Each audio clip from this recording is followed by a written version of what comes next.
So I'm going to start with talking a little bit around what is resource management, how you can overlay resource management with your project management lifecycle, your system development lifecycle, or even if you're a PMO that also incorporates product development, and product development and project management lifecycles tend to run pretty nicely in parallel. We're going to talk about a resource management maturity model. While I'm a fan of maturity models from the standpoint of they provide pretty good guideposts to help your organization chart a path, I typically tend to not advocate that users have to be super prescriptive. However, resource management is one where you may want to connect the dots or follow the course a little more closely, just because there are so many counter dependencies on other parts of your portfolio and project management processes, as well as processes that may be outside of your PMO. We'll talk about managing organizational demand and then some best practices for implementing resource management.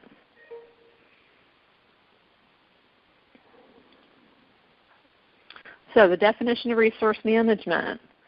It's basically, the playbook or the rules of engagement for how to get, a body assigned to a project. And this includes, getting that person to sign from a skill perspective, looking at effort, at demand, at availability, as well as how you're going to communicate those resource assignments, and then how you resolve conflicts. And whether that conflict is at the skill level or whether the conflict is something that happens at a project level.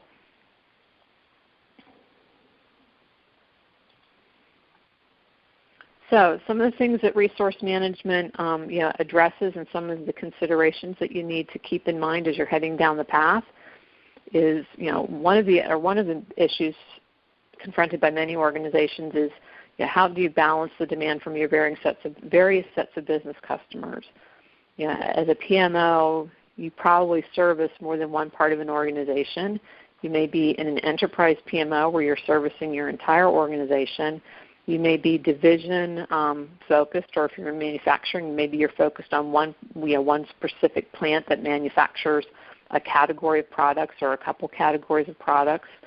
And so as you've got those customers and the customer needs, how do you balance the demand from those folks? How do you maintain alignment over your business objectives? What do you do to determine if the work that you're doing is driving your organization's strategy? How do you deliver some global stability while providing localized value? And this talks or goes a lot to having to deal with the fact that most organizations now tend to work 24/6, 24/7. They have some component that reaches beyond the shores of their geography, and so how do you apply these principles globally? And then how do you measure and define the value as you're looking at financial components of resource management and a lot of the constraints that come with that? So some of the goals of resource management: you want to optimize the allocation of resources to projects, both short-term and long-term. And as we all know, if you look at a project or even a portfolio or a program, chances are if you look at the next 30, 60, 90 days, that's probably a relatively clear picture. If you go beyond that, it starts to get a little murkier. And so how do you keep that picture as clear as possible, both in the short-term horizon and your longer-term horizons? How do you manage the peaks and shallows and the highs and lows of resource management? Unfortunately, it's never a perfect fit where you've got 400 resources in your stable that you can apply against project work, and you can keep them all busy at one point in time, and people just magically roll off of one project and on to the next without a bump. How do you manage resource costs? This is a big focus of organizations and has been for the last couple of years, and we're seeing a lot more. A lot of companies are putting a greater focus, on really what skill sets does it make sense to keep onshore, what skill sets does it make sense to keep offshore, and then how do you manage resource assignments, and effectively collaborating with those folks across both project work, which I will call change the business work, as well as your sustaining initiatives, which are what I'll refer to as more of your run the business work. As you're looking at your resource pools and the organization that you have to work with to drive your portfolio, to what degree do you take into account the development of your staffing capabilities? To what degree, as you're making resource assignments, do you consider stretch assignments for folks? Not all Java developers, as an example, or .NET developers are created equal. And so even as you're looking at making resource assignments and you're looking at things around skills, how do you take that into account? So those are some things to be thinking about. So the resource management is a combination of top-down responsibilities and then driving communication back up through the life cycle. And a lot of times people are really good about defining and driving responsibilities and figuring out who needs to do what. Where a lot of organizations struggle is as things change, they struggle with communicating back to the right people and the impacted stakeholders what has changed and that impact of the change. So as you're looking to define what your resource capacity is, you want to you first by determine which resources do you have available to go and manage your project work or to drive your project work or to deliver your project work. As you're looking at that and establish and define that, do you immediately notice that you've got what we call bottlenecks? And those are places where you maybe don't have the skill sets, you don't have the depth of skills, and you have to have that tough conversation with stakeholders about procuring those skills or building those skills internally, which of course is going to add time. You want to look at supply and demand. And then the other component that goes into determining your resource capacity is the sequence of what you're going to deliver. And this is where your project and your portfolio prioritization process becomes tightly integrated with resource management. And we'll talk a little bit about how you can dovetail that, since a lot of organizations, when they sometimes when they go after to start really getting robust in resource management, they forget about their portfolio prioritization process and either changes or augmentations that have to occur there. As you're looking at the data around your resources and how you're going to allocate them, you need to consider availability, skills, and where those resources are sitting and what assignments they currently have. I will tell you that skills are a tough one. It's really easy to define that Johnny has skills in Java development, but how you assess the level of those skills and to what degree you determine if Johnny is a new person in Java development, if he's proficient in Java development, or if he's considered an expert in Java development, that's part of the resource management component where a lot of organizations struggle. And if you're in that position, I would strongly recommend that you partner back with your HR organization to help with that, because not only can they possibly provide some great counsel on how to get that set up, but depending on even what industry you're in, certifications and some of those things, you just want to keep in alignment with some of your HR governing practices. So as you look at managing your resource, the resource work that people are going to be assigned to, again, you're looking at skills, you're looking at how you assign and when you assign them to tasks, and how those tasks are monitored. It's always good to have some form of collaboration or way that resources as well as key stakeholders can get visibilities to what's going on, can share information. And then the other piece that you have to keep in the back of your mind, and you may not have a lot of control of this as a PMO professional, is there's also just how people do work. Some folks are, and this happens more often in technology organizations or R&D organizations where you have a lot of bright people. They're very technically astute, but some of their work habits may not always be conducive to 9-to-5 project work. And so, how those individuals are sometimes assigned to projects and how they participate in projects can sometimes be an important consideration.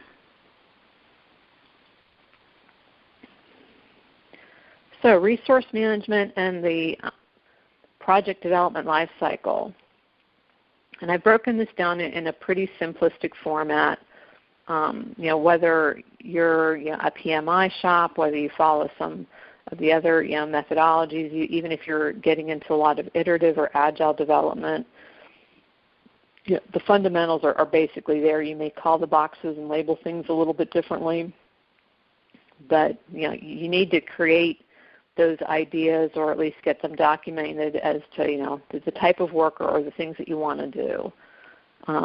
You then have to funnel them into some form of a portfolio, or a bucket, so that those ideas can be compared against each other, balanced against each other, and weighted against each other. And as you're looking to build out your portfolio, and you think about how do I account for my resources, part of that is coming up with a process that allows for some level of estimation maturity as you define those great big hairy ideas that are going to become projects or programs, and then how you get that refined down to a resource management plan and a project schedule that makes some amount of sense, that you can actually get into what in the planning phase is the capacity planning component of it. And that's really where your resource management then pretty much picks up at the capacity planning component, where then you're starting to engage resource managers to help determine how you get the right seats on the bus so that people can actually do the work.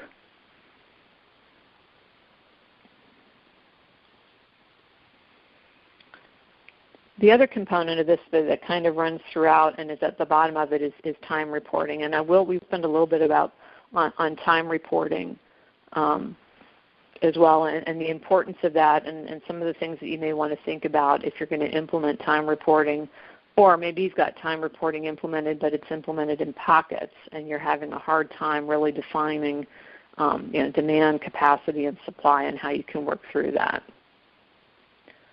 So what I've done here is I've come up with some just basic, standard definitions of demand management, how you select and optimize your portfolio, how you get into capacity planning, and then resource management.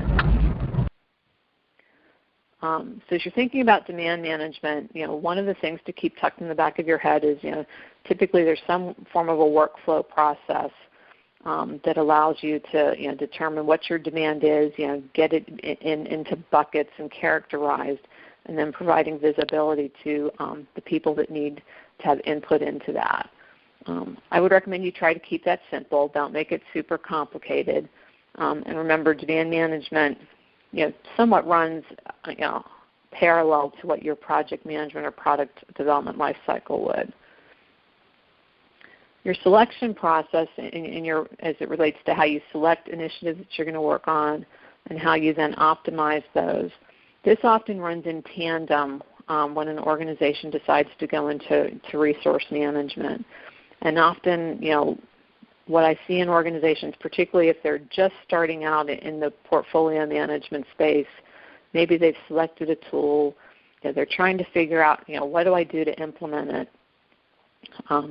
Sometimes, and again, it's taking an iterative approach, because if you try to do a big bang approach, you could have user adoption issues, as well as depending on how large your portfolio office is or your ePMO office is. You may drive your folks in that space nuts, but a lot of organizations will start with time reporting just to get a sense as to what the heck their resources are doing. Even if you have an IT shop to start with, it's 200 people, you'd be surprised at how many organizations that if they don't have time reporting implemented, they think that Johnny's working on that project for a new CRM solution, but they're really not sure, and they're not sure what else is taking Johnny's time. So a lot of companies will start with some basic time reporting, not put a ton of definition on it, but just get people used to doing time reporting, submitting timesheets, taking some level of responsibility for saying what they're doing and when, and then concurrently they're also maturing their resource management and portfolio selection processes. As far as capacity planning, that's pretty much a math exercise. So it's looking at what do you have available in your bucket of resources to utilize to deliver both your project work, which again change the business, and possibly your run the business work. Sometimes organizations will set up capacity planning in such a way where they actually have discrete teams or discrete individuals that are assigned to run the business versus change the business work. So you'll have resources that only get allocated to projects, and you'll have resources that only work on break fix and system issues. Other organizations, and this is probably more common, is you'll have developers that basically do both. And so as part of your organization's planning and budgeting process, you need to kind of look at that group of 5 Java developers and, based on what you're seeing either from historical time entry trends or just a historical gut, how much time of what they have available to them needs to be focused on, break fix and keeping users happy and keeping the lights on versus how much time can be allocated to strategic work. The other thing to keep in mind as you're putting together your capacity planning model is people take time off. And so, again, as I noted, this is sort of a basic math approach. If you start with the premise that you've got 2,080 hours to work every year, you want to make sure that you pull out your company holidays. You want to make sure that if you've got a standard PTO policy where everybody gets a certain amount of PTO regardless of their tenure or organization, that you allocate for that. If you've got a tiered PTO policy where PTO increments up as organizations have greater tenure, you want to take a look at that. I wouldn't necessarily make the assumption that everybody's going to use their PTO in its entirety unless your organization has policies where they have to use it all or lose it, but you'll want to look at that as well. And this is where if you don't have visibility to that data, you have the opportunity to partner back with your HR or finance department to get a sense as to what that looks like. And again, it can help you with some of the basic math. And then as you look about the actual resource management component, it boils down to assigning resources to project work or maintenance work. And this is where you get into project scheduling practices, the process for requesting resources, allowing the person that manages that resource to work back and help with those assignments.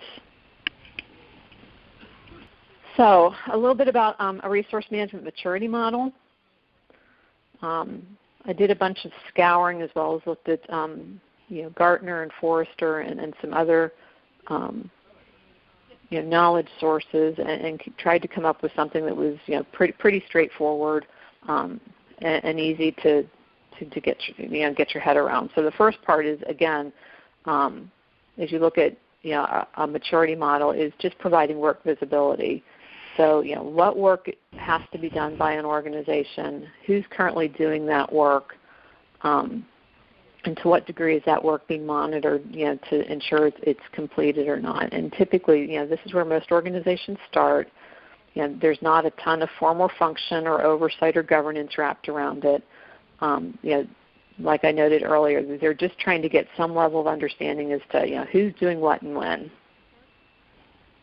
The next level goes to more controlled assignments. This is often where organizations will introduce some form of an approval process where you've got an initiative or a project or an activity, you want to assign a resource, and you reach out to the supporting resource manager, and they work on getting that resource assigned, and it's approved by some level of a governing entity or organization. The next comes governed capacity planning, and so this is where really you start introducing the concepts of more robust capacity management. This is also where your project or portfolio prioritization will comes in and overlays, and so it's not that we're trying to get everything done, but we're looking at getting things done in a more organized and sequenced approach, which then leads into your schedule-driven availability. This is where you'll want to start to overlay more robust best practices around how projects are scheduled, how your PMs go about developing their project plans or work breakdown structures. It also goes to how you drive project or time reporting. Are you actually gathering time just being reported at a project level, or are you starting to get more discrete into phases or specific tasks? And then nirvana is granular management. Again, there aren't that many organizations that really get there and that have super mature processes, but there are certain parts that it's always worth looking at and striving for. So some other things as far as the dimensions of the model that you want to keep in mind or in the back of your head is how are you going to define assignments? How do you define effort and duration? And this goes into your project and scheduling best practices. You typically want to start with the project roles. And a lot of organizations do start with roles. So if you've got 7 Java developers, you'll define those 7 people as Java developers. You won't necessarily define that Scott does both Java and .NET, but he's predominantly Java. You'll make Scott a Java developer. You want to define some resource costs. I have a lot of organizations that I've both worked in or helped consult with where they truly want straight out of the chute to get down to a labor rate for each discrete resource. So as a project manager, my fully loaded rate is $135 an hour. Zach's fully loaded rate is $158 an hour. Peter's fully loaded rate is $141 an hour. While this may sound really fun and sexy, it's an awful lot of data to manage, and you would be surprised at how, if you work back with your procurement folks and your finance folks, how you can come up with a rate card that has a number of blended rates that gets you awfully close to what you're seeing transacted in your finance systems. So the one best practice I would leave the group with is if you're going to head down the path of resource management and start also getting into costing, which of course will drive your project financials, I would start with a blended rate approach. You won't be driving yourself nuts, and you'll be able to focus on really getting some of the process components of resource management improved, and then you can build out the cost components later. Talked about your resource approval process and capacity planning. The governance that you're going to put over this. As your portfolio management processes mature in concert with resource management, you may find that if you've got a governing body that is supporting the selection of your portfolio on an annual basis and managing some of those go, no-go, put on hold decisions, that those folks are going to want some input as to, not necessarily who is specifically getting assigned, but, what resources are being assigned, and particularly if you have to make decisions around going externally to pull in certain types of resources. Maybe your organization is running really short on ETL developers. You need to bring that conversation up with that governing body so that they understand the impacts of going outside to bring those developers in and how that impacts the start and flow of various projects as they're maturing through your delivery life cycle.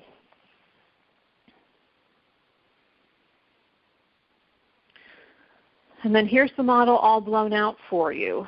And again, I'm a fan of maturity models in the sense that they provide some good direction. In resource management, I think what this does for you, where some of the other ones, maybe aren't as clear cut, is it really helps you determine. You can kind of box through and see where you're at in certain components, and then get a general sense of where you are. Additionally, the tasks are pretty well defined, and you can really get a sense if you're really doing something or not. We talked about roles. We've talked about resource costs. Your approval process.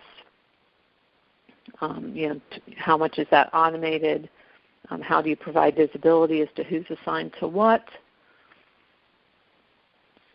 How are you going to define utilization from a capacity planning perspective? Utilization is something that is particularly important in professional service organizations. So whether you're providing a service to a group of internal customers or maybe you're part of a larger consulting organization, utilization, as you're thinking about the metrics that you may want to wrap around resource management, is often something that key stakeholders will clamor for. We talked about governance. Oftentimes, particularly if you don't have a robust portfolio selection process, it does become first in, first out. And so to what degree do you really look at making sure you're assigning resources to approved projects that are aligned to your organization's strategy, that have a business case developed around them and can provide some level of business value?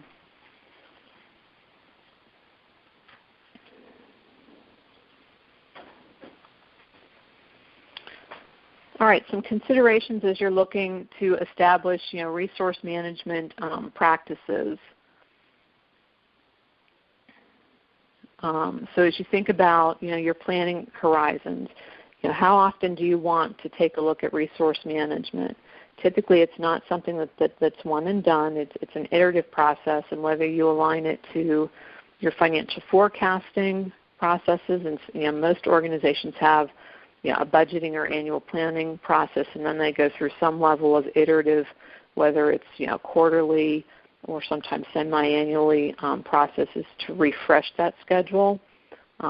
But when do you formally go through and kind of look at what's going on in your portfolio and replan where your organization's at? You want to look at your estimating practices. This is tough because everybody estimates differently.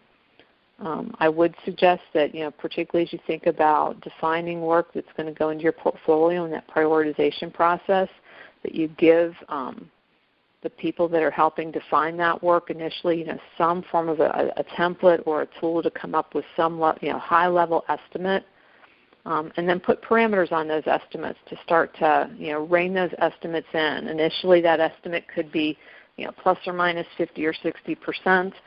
As you get that piece of work, tucked into your portfolio and approved, the degree of variability on the estimate should start to shrink, and then particularly as you come out of planning from a project perspective, your degree of variability should shrink even more. And a lot of organizations, might have it be plus or minus 5 or 10%. Often when you're at that point in your project life cycle, you'll be working back with finance because your finance organization may have some input as to what they consider, a successfully financially managed project. Is it, is on budget truly you hit the number, or if you have a little bit of, overrun up to 5%, is that also considered, successful? And so you'll want to work with your organization on that. We talked a little bit about scope of resources and the metadata that you want to capture around your resources. So not only do you, just need to know who those resources are, some about their roles, their skills, location may be a factor, particularly if you're a company that has a more broad resource reach where you've got resources that are global and you've got offshore teams. How you incorporate those into your capacity model could be an important component. You want to look at your run the business versus change the business ratios, and this is an important component as you're doing resource planning. What a lot of PMOs sometimes get hooked or stuck on is, they've got all their project stuff in there, but they really don't have a way to capture, how their users are doing what I call, the run the business work. So, where are you capturing time? And how are you scheduling time for people that are doing the small enhancement work, the break-fix work, and things of that nature? And if you're using, a formalized PPM tool, whether it's HP's tool or Clarity or PlanView, I would strongly recommend that to get some form of a request type out there that you can capture that work, even if you're saying, initially that you're going to put a ratio on it, and 40% of Sally's time is going to go to project work, and 60% is going to go to maintenance work, and you start there. But having a way to capture that information, be able to do some historical trending on it will help you better define your capacity models and particularly mature them moving forward. Talk briefly about scheduling practices. Timekeeping practices. So a lot of companies will toss a timekeeping system out there or introduce time management, and they teach users how to go in and build a timesheet, but they don't really provide a lot of guidance around how to book their time and putting thought as to what they book to where. And this is particularly if you've got resources that are doing both run and change the business work. Some things around timekeeping practices to keep in mind is, what's your smallest increment? Is it a quarter of an hour? Is it a half an hour? Is it an hour? I know I currently have a client that I've been working with where some of their resources are actually, booking, time at, 2.178 hours. And you have to kind of reach back to those folks and go, really? Do you really divide your hour that way? Are you that exact with how much time you're spending on, doing unit testing for a given project? So keep some of that in mind. We talked about portfolio prioritization. You also want to determine who's going to participate in the resource process. What's the role of your EPMO or your PMO in the process? What's the role of the resource manager? How do project managers get involved in the process? If you've got a portfolio prioritization committee that includes a bunch of executives, how do you provide them visibility to what's going on from a resource management perspective, and where do they get to insert themselves in the process? And then the other thing is, as you're making resource decisions, keep in mind what you want your employee versus contingent worker mix. Every organization needs contingent workers, to help them get things done. Put some care and be able, historically and as you mature your processes, you'll be able to provide your organization with information around where you're making those contingent investments, which will ultimately help drive, some strategies around that. Is it okay to have the bulk of your project managers being contractors? For some organizations, that's a great thing. For your organization, it may or may not be a great thing, but you'll want to keep that in consideration as you're embarking in resource management. So your implementation plan. Again, you want to define your work, and this goes not only to how you're going to put some scheduling best practices in, but what work goes into your capacity and resource management plan. Does it include your run the business activities as well as your change the business activities? You'll want to capture the time. How are you going to capture that time?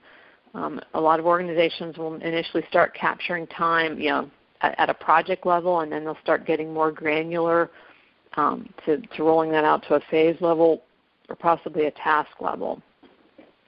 One of the organizations that I actually worked in previously when it came to time capture, they did set up a separate project request type that had a very small templated work plan, but it was the same work plan for each Run the Business initiative. And they basically took an augmented ITIL framework and put, I think, 9 tasks that mapped back into ITIL to capture, how they were delivering services, as well as, break fix back to the organization. And that proved to be a really effective way for them to capture that work. Again, define, the processes for who makes resource assignments, how those assignments are made, and how those individuals, as far as a project manager, the resource manager, and the resource interact in that process. You'll want to establish resource pools, and this can be done in a couple of different ways. It can be done based on your resource manager. So maybe you've got a director of application development, and that person has got some Java developers reporting to them, some .NET developers reporting to them. and some mid-range computing developers reporting to them. You could establish resource pools by resource manager, or you could also establish resource pools by role. Or maybe you've got web developers reporting up through one resource pool. You've got mid-range computing development resources reporting up through another pool, and you've got your mainframe computing resources reporting up through a third pool. There are a couple different ways to define that.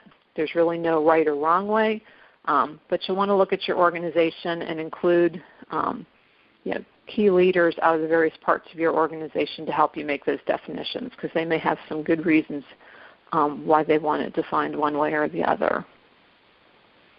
And again, portfolio governance and prioritization. As you're defining the work, the one piece to keep in mind, particularly if you're a PMO, is you have to account for that run the business work in some way, shape, or form. The only way to get around that is if you truly have dedicated resources that all they do is project work, then your life is pretty easy, because you can define your work based on projects, programs, and portfolios. Most organizations don't have that luxury, and so their resources are doing both run versus change the business work. And so there's got to be some way that you can account for that resources availability, as well as the time that they're entering for that run the business work. You want to think about your portfolio prioritization and the intake process. And typically organizations define a certain level of capabilities or strategies that they want to achieve in order to move the organization forward. And not all those capabilities are necessarily created equal, so they've got them prioritized as to what's most important. They look at dependencies, and so if you think about pulling together an organization's strategic plan, it feels and behaves a lot like pulling together a project plan. That then gives you a set of initiatives. Like I mentioned earlier, you want to be able to provide your organization with some form or process to come up with estimates. And then as you look at portfolio prioritization, you want to come up with the unconstrained sort of view of what that looks like, and then the constrained view of what it looks like. So where are you going to run into issues? That also feeds into how you're going to source your portfolio and source the resources around it, which then ends up at your capacity and delivery model. And all of these steps have some discrete processes in them, but this somewhat provides a visualization as to how they all fit together and feed off of each other.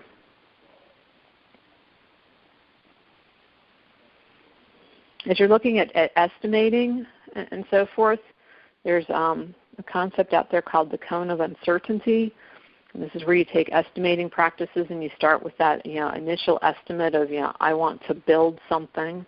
And so your ability to determine how much it's going to take of resources or capital to do that may be plus or minus 50 or 60%. And as you continue to get more information and more meat on the bone and refine what that building of that widget looks like, you should be able to take that estimate and hone it down so that by the time you get into actually developing and testing after your requirements are done, you're really looking at something that's more aligned to plus or minus 5, 10, or 15%, and that will definitely keep your financial people a lot happier, as well as give you a better sense as to really what's going on from a capacity planning perspective with your resources.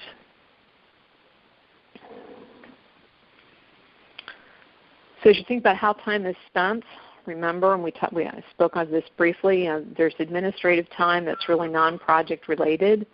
This was pulled out of a Gartner survey, but a lot of times, and this is a little bit dated, but I'm not sure that we've really matured that much, but about 30% of an individual's time is spent on administrative stuff. So think of that as emails, training, etc. There's then support and maintenance. So, that goes into defects, repairs, small enhancements. As you're thinking about defining, what an enhancement is, work back with your business areas, whether it's a business function, an application development function, an infrastructure function, to get some sense as to how many hours constitutes an enhancement.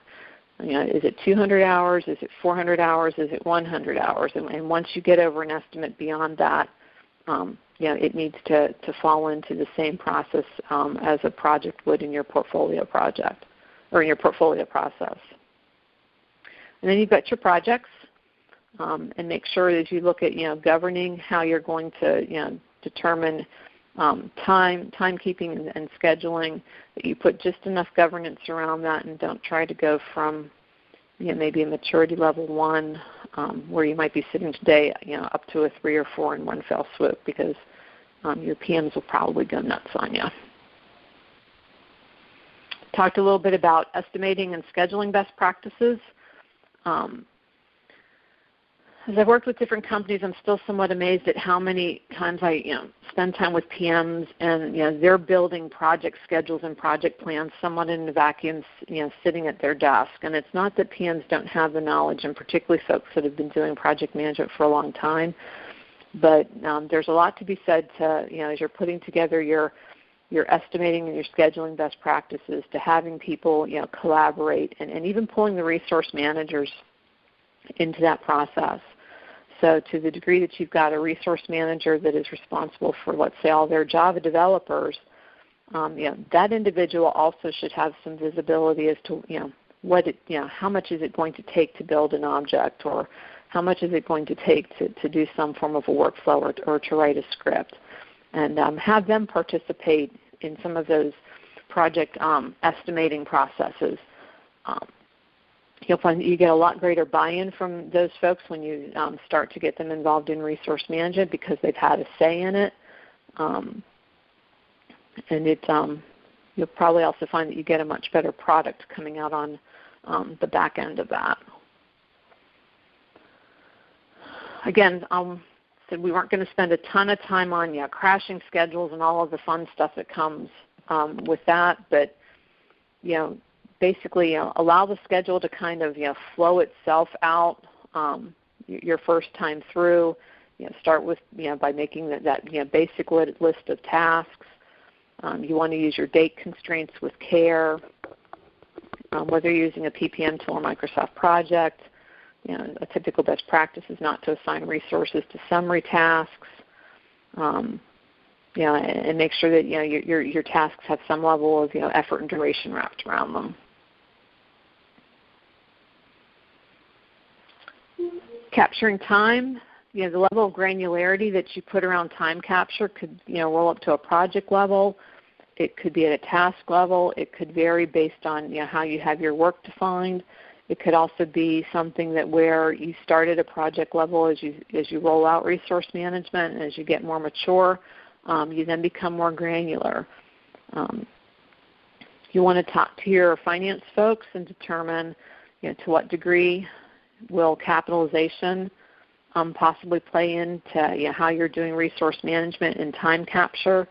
Are you following standard SOP 98 processes? What's your capitalization policy? And that's a consideration that you'll want to put as you look at pulling together how time's going to be captured. We've talked about rates. And again, what those utilization targets look like. Your rules and your metadata. The one thing to keep in mind, if a lot of organizations, as they're putting together a financial plan, there is some level, at least in the good old days before we had an economic downturn, you would always have some level where you could define headcount for future hires. If you're going to be using a PPM tool, or even if you're going to end up starting your resource planning on a spreadsheet, being able to incorporate where those headcount adds are, and if you know where they're even going to be added, will help in your resource planning. You'll still want to maybe not consider them necessarily fully actionable, but you'll want to show the visibility to them, because it'll help in determining how much work you pull into your portfolio. The other thing that you think about is you're incorporating a future headcount in is, keep in mind as to what degree is a resource going to be fully productive when they enter an organization.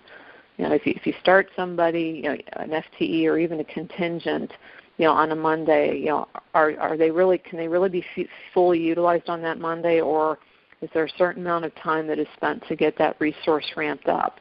And you'll want to keep that into account both as you're defining those resources and determining when they're available to work, as well as when your project managers are scheduling those resources in their work plans. Talked about the approval process.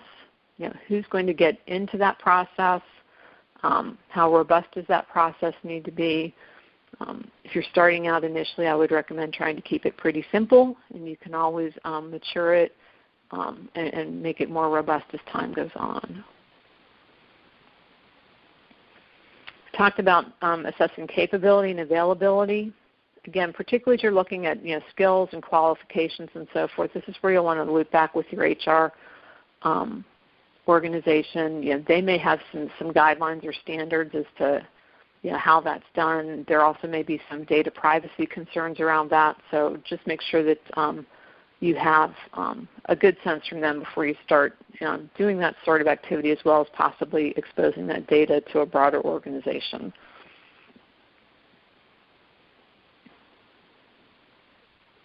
Talked about that. Goes back more to matching skills.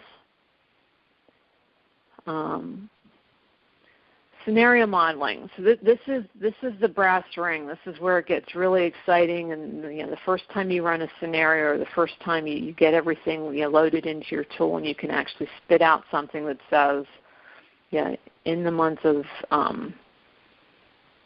May, I'm going to be short by a third of a Java developer. That's when life gets really exciting. Because that's where you can start as an EPMO, being able to go back to your organization and providing some good value as to where you're going to have issues with getting project work done, or if project work slips or so forth. This also enables you to really provide visibility to them as to what's going to happen when that new initiative that came out of nowhere gets interjected into your portfolio, or what happens when that initiative that was supposed to be done in June is now going to be delayed until October.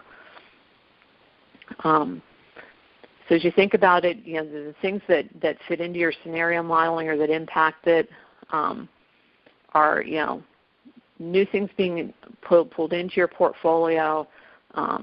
If your business, as usual, your run the business activities all of a sudden ratchet up for some reason. I mean, maybe you've had a major outage or something, and it's caused an issue.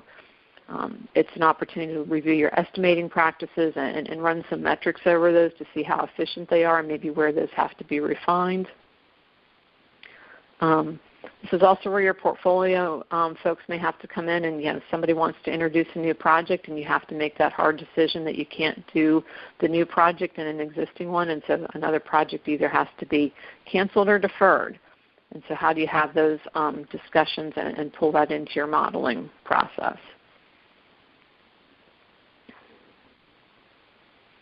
So some key takeaways.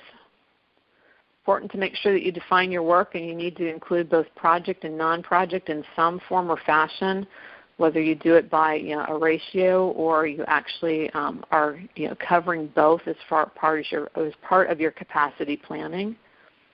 Time tracking is a must. I've been involved with a lot of organizations. And even my husband's a contract project manager, and he's also seen a lot of organizations where they only have contractors report their time. They don't have the entire organization do it. And honestly, it's one of those all or nothing propositions. If you don't have everybody doing it, it's really hard to get a sense as to what everybody's working on. I'm currently supporting a client in New York City, and they actually even have their highest level executives in the organization now tracking time. It's helping them with, figure out some things around headcount. It's helping them with their location strategy as far as where they want their strategic work versus their non-strategic work. So time tracking in some form or function is a must. You'll want to start by keeping your processes light and mature them as you go along. This helps with organization adoption. It doesn't overwhelm folks. scheduling best practices and guidelines are key, and you want to provide training, retraining, so that you can mature those. If you're an organization that leverages a lot of contingent project managers, you'll want to make sure that you've got tools, quick reference cards, guides to get everybody up to speed. Not all PMs are created equal. Not all project schedules are created equal, and don't make the assumption that because somebody has a PMI certification that they know what they're doing. Portfolio prioritization often comes after resource management has started, or it's forced to mature quickly as an organization recognizes the need and the dependency on resource management. So just keep this tucked away in the back of your head. A lot of people think that you can go from nothing to bright in resource management without it, and you're going to find that you're going to get stumped on it. And so as you're looking to head down the resource management path, make sure that you allow for some bandwidth to drive that portfolio management component and prioritization.